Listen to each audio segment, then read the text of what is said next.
everybody, I'm Sneha and welcome back to my channel. Something a lot of people take notice with me is how do I manage to do various stuff like, running a YouTube channel, creating artworks, being a college student, plus doing other activities and many more. But when it comes to all of these, it's all about time management and priorities. The modern world is full of things to learn, adventures to explore, things to do, and people to meet. So the way I look at a lot of things to be done is of course by making time for it, and here are my few tips and tactics for you guys to organize your time effectively and make the most of each day. So keep watching till the end. So the first step is to make a list of all the activities that you have to do.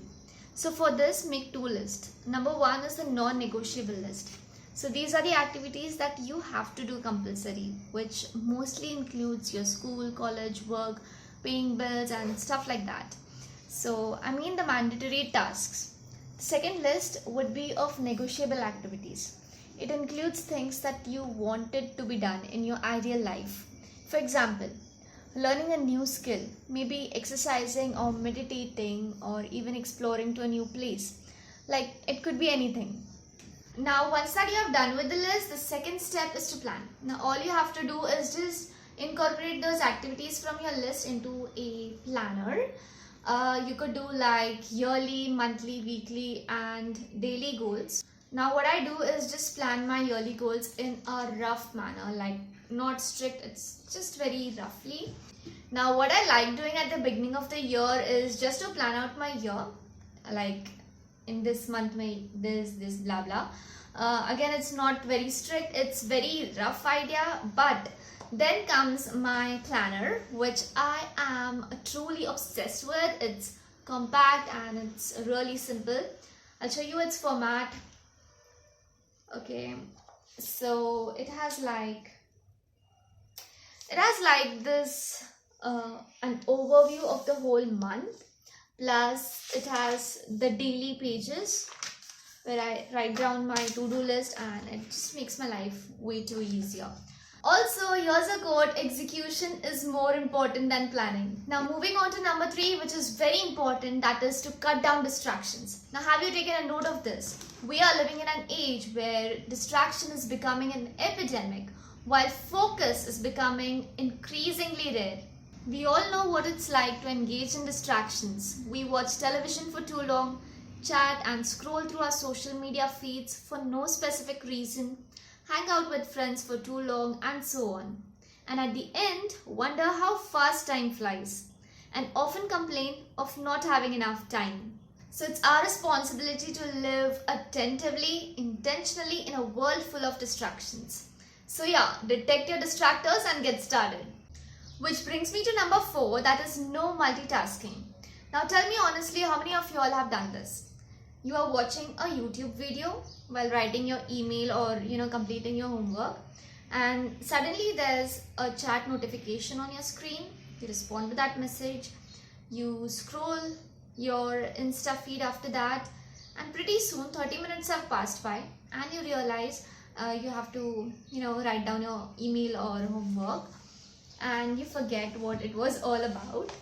Okay, not the similar situation, but like close enough. And then you feel it pretty daunting that it's taking a lot of time to complete. No doubt. We often think that multitasking will save us time. But scientific evidence shows that if we continually ask our brains to switch back and forth between tasks, we waste time, we tend to make mistakes and remember less of what we have done.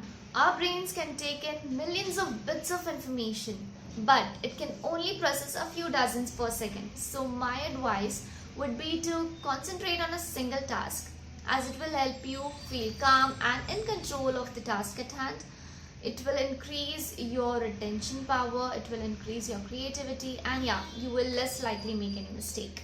Okay, the next is learn to say no. I understand there's a disturbing peer pressure when it comes to productivity.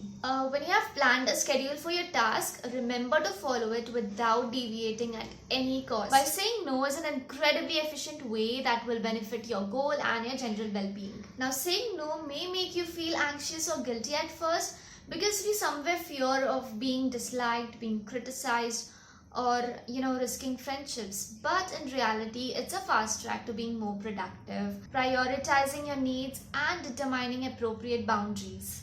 And the last but not least is to use your dead time. Now, what is a dead time? It's basically a time where a person is not doing anything.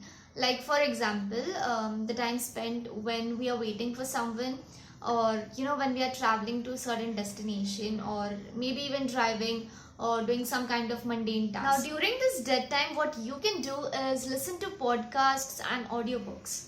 Now, this might seem insignificant at first, but you know what? It adds up to your advantage over time. Audiobooks are available on an app called Storytel, while podcasts are available on numerous platforms these days, like also on YouTube and Spotify. Alright folks, that's it for the video now. If you have movies other than this, then comment down below. And until next time guys, I'll see you soon in my next video. Bye.